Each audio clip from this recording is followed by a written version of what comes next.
Muy bien. Entonces, estamos en lo que vendría siendo la grabación de la clase prueba. En este caso, esta es para la materia de percepción remota y el tema, pues en este caso es el de sistemas de información geográfica. Bueno, ¿qué son los sistemas de información geográfica? Los sistemas de información geográfica, pues son lo que vendría siendo una combinación de tres variables específicas, lo que es hardware, lo que es software y lo que es datos geográficos. Como ya se mencionaron en otras sesiones, en este caso, pues nosotros vamos a trabajar con productos que se obtienen, como el nombre de la materia lo dice, de forma remota, sin necesidad de estar en el lugar.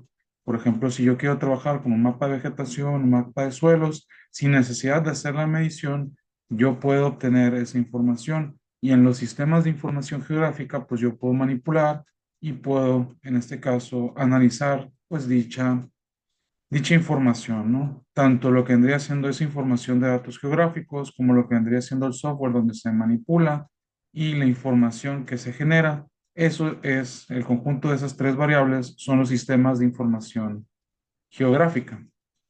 Y bueno, para entender un poco lo que vendrían siendo las aplicaciones o qué tan extenso es el uso de estas aplicaciones, pues vamos a ver algunos ejemplos, ¿no?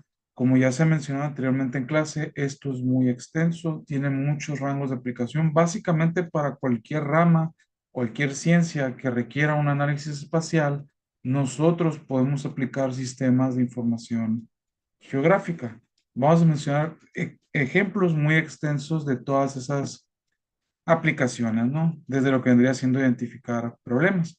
Si se ve aquí en la imagen, se puede ver una distribución espacial. El ejemplo es un mapa de Estados Unidos, en donde, por ejemplo, una problemática, ¿no? El uso de pues, sustancias prohibidas, el uso de opioides, como se menciona aquí en la diapositiva. Entonces, una distribución espacial es poder visualizar, según registros históricos o registros actuales, cuáles son las zonas donde más se consume. En base a eso se identifica esa problemática como el consumo de sustancias ilícitas y yo puedo ver en la distribución cuáles son las zonas más críticas o donde más se requiere la atención a ese problema, ¿no? Monitorear cambios. Hay un ejemplo muy sencillo, muy claro de lo que vendrían siendo cambios. Por ejemplo, ha estado uno de los temas muy recientes que es el cambio climático, en donde uno de los efectos más claros, más contundentes de ese cambio climático ha sido el deshielo en los árticos o el derretimiento de hielo en los árticos. Con los usos de sistemas de información geográfica, nosotros podemos visualizar a lo largo de todo el tiempo, de pues, todo lo que se tenga registros, digamos desde los 70 hasta la fecha actual, cómo ha ido disminuyendo esa superficie de hielo. Por ejemplo, en la imagen se puede observar diferentes líneas cada 10 años de cómo ha ido disminuyendo lo que vendría siendo esa superficie nivosa, ¿no? Entonces, de esa forma nosotros podemos monitorear cambios.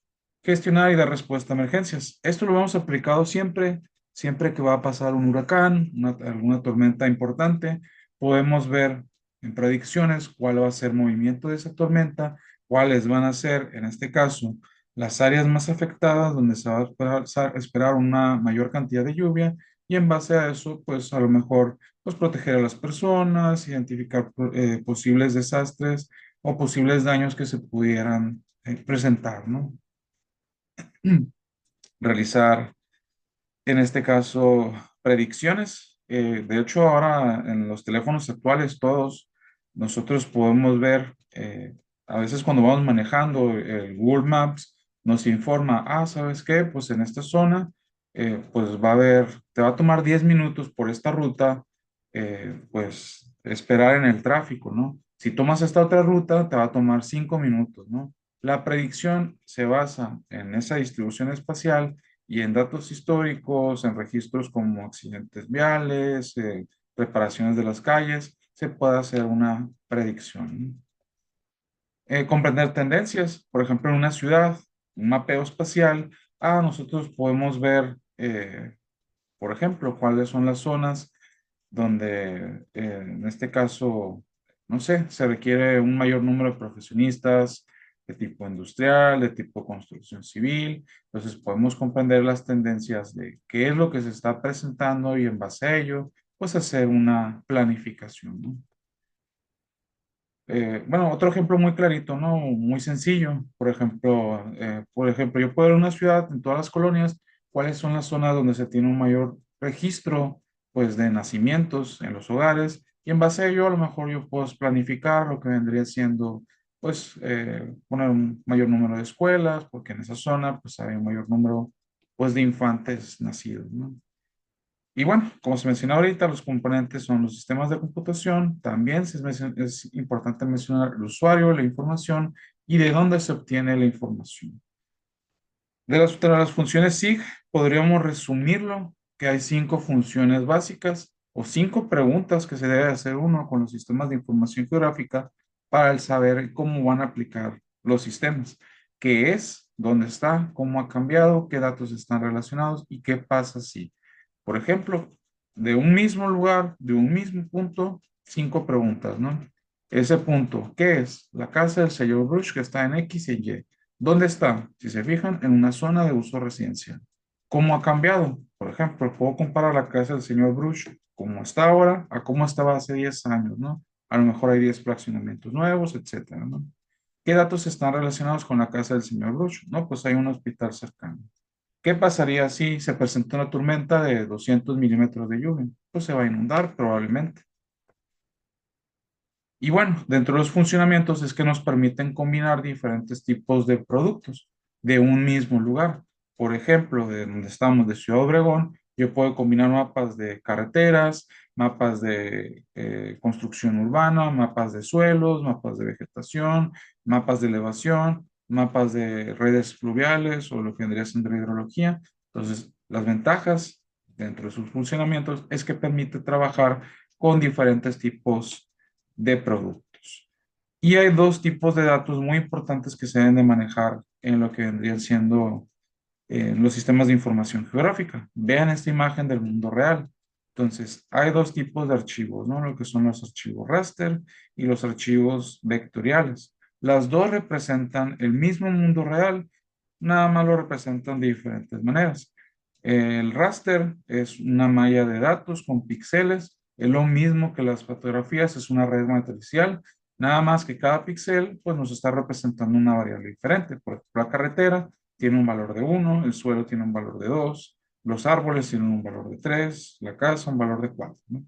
Mientras que en los vectoriales, si se fijan, tenemos la misma representación, pero lo hace por formas.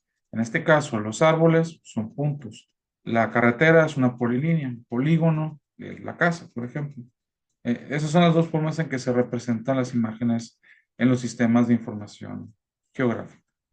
Ya para finalizar, como conclusión, pues pudimos observar por ejemplos y lo que vendrían siendo funciones y lo que son la información, que los sistemas de información geográfica son herramientas muy útiles que nos permiten tener rangos de aplicación, pues básicamente infinitos, ¿no? Nos permite hacer diferentes enfoques de investigación, nos permite visualizar información de datos que se recolectaron sin necesidad, de nuevo, repito, y esta es la ventaja principal, de estar en el lugar o en el sitio específico que se está analizando en el estudio. Nos permite analizar información de rangos históricos muy, muy extensos, de hacer predicciones, hacer planificación. Entonces, ahí es ahí la importancia de los sistemas de información geográfica. ¿Ok?